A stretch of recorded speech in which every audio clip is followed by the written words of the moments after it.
Welcome back, watch fans. The Colonel is back with some brutal watch reviews. The Punters are writing in, asking about Cartier, Breguet, and Rolex in, and we're going to answer the Punters' questions.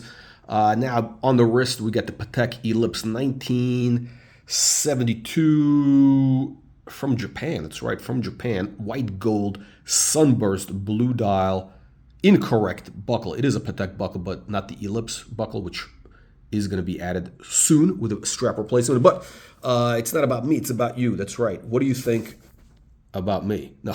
Okay, so we got Punters writing in. What do you think of the Cartier Tank Normal in platinum? Does this have a upside potential? Hell no. This is pure garbage. Look, all the window lickers, crayon eaters, tomato cans are all hyping Cartier. All of a sudden, Cartier, listen, people, this stuff is, everybody wants novelty, right? And Cartier, look, Cartier is a great watch. I mean, well, historically, the original watches in the 70s, 60s, some of the more like, limited pieces, they have, the odd shapes. They're very interesting, right? Collectors have been into that for a while. This stuff is, the mass-produced garbage, right? Now, I know it's platinum, whatever, it's this is kind of a hype watch, believe it or not. Now, I think this is, it's kind of a dull watch. I know Cartier is paying off all these influencers to, hype these watches. They got rappers wearing them, whatever. Now, look, small watches, I've been saying small watches, things go in trends, right? And if you want a small watch, get a Patek Ellipse, okay? Or get any other Patek rectangle shape. It'll be cheaper than a Cartier, right? And you're gonna have a Patek. I think this is garbage. It's 53 grand retail. It looks kind of, I don't know. It's like the bracelet is, it's not that exciting. There's nothing.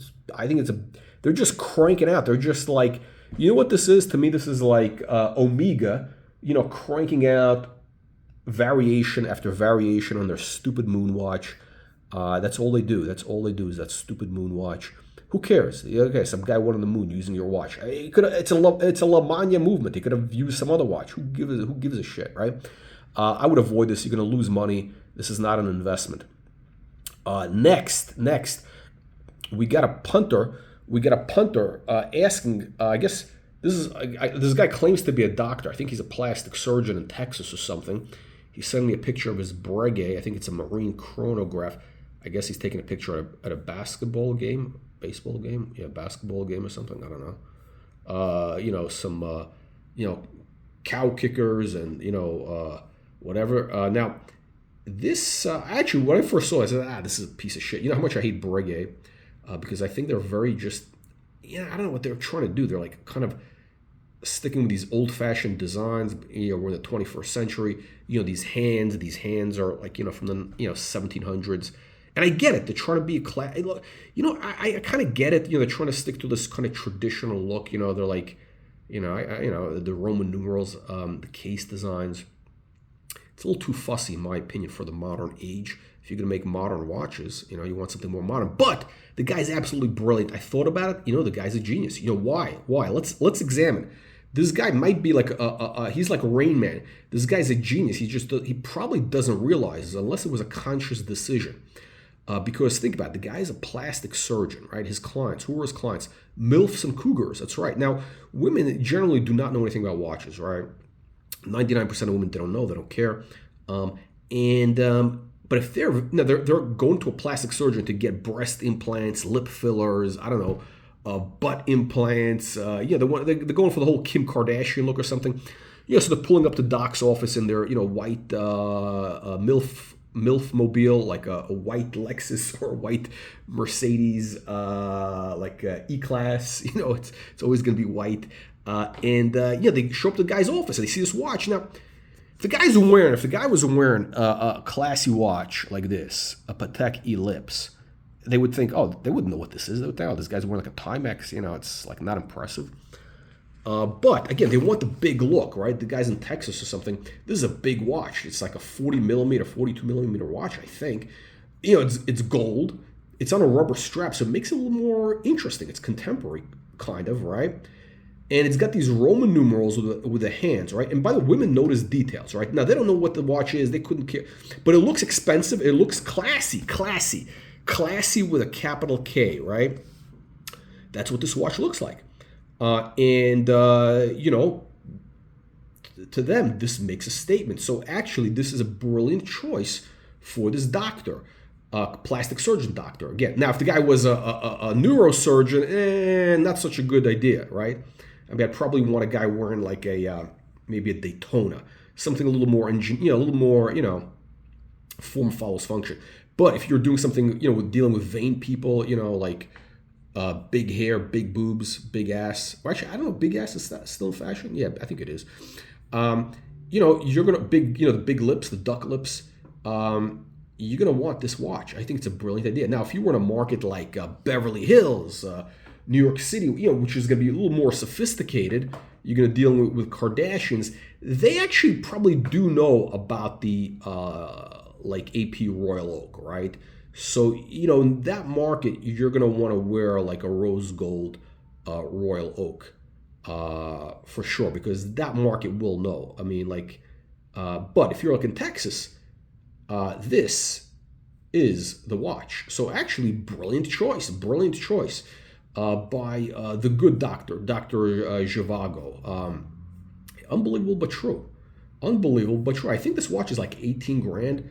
I wouldn't pay more than 15 grand. I mean, I wouldn't buy it, but you know what? If you can get one of these for like 15 grand, it's probably a good idea because it looks, it looks the part. Now, we got a follow-up from Pedro in Singapore. He was selling me pictures. I told him you need to trade in some of those shitters and get yourself a Rolex Turn-O-Graph. Notice the bezel, the rotating bezel. But of course, I don't know. This guy is in the best market in the world, Singapore, the watch capital of the planet, and he manages to pick out the worst Turnograph. I think he's probably shopping on price because this is the cheapest one, the cheapest modern one. And I said, Pedro, you need to get a one with gold, right? You got to get one with two-tone. Certain people need two-tone. I need two-tone. He needs two-tone. But this is the wrong model. This face, it's kind of like a champagne or a silver dial. It's very dull and boring. This is going to be the cheapest one, okay? What you want is the Turnograph, that last edition, which was, I think, 06, 07, 08 or whatever. Look at this beautiful red dial and the red calendar date. You want to get this with, you want contrast. You want the watch to have some contrast. Now, the two-tone model, they came out with either a black dial, or it's kind of like a graphite, like a dark gray. And dark gray, in my opinion, is the way to go because it gives you a really nice contrast with the two-tone, with the gold. I think it's the yellow gold. And I would get that watch, if you can, on a Jubilee. I would try to get it on a Jubilee. I think it comes on the Jubilee instead of the Oyster. And that watch is going to be great. I think it's probably going to be like 8 grand maybe 8 grand. And he's got watches that are, the trade-in, I think he's got worth more than that. So this model is not the way to go. I would not buy this. I wouldn't trade for this. This is kind of the wrong one.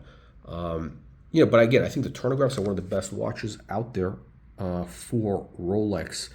And that is it. Okay, anyway, what do you wankers, you punters, think of today's watches? Leave your nasty and vicious comments below.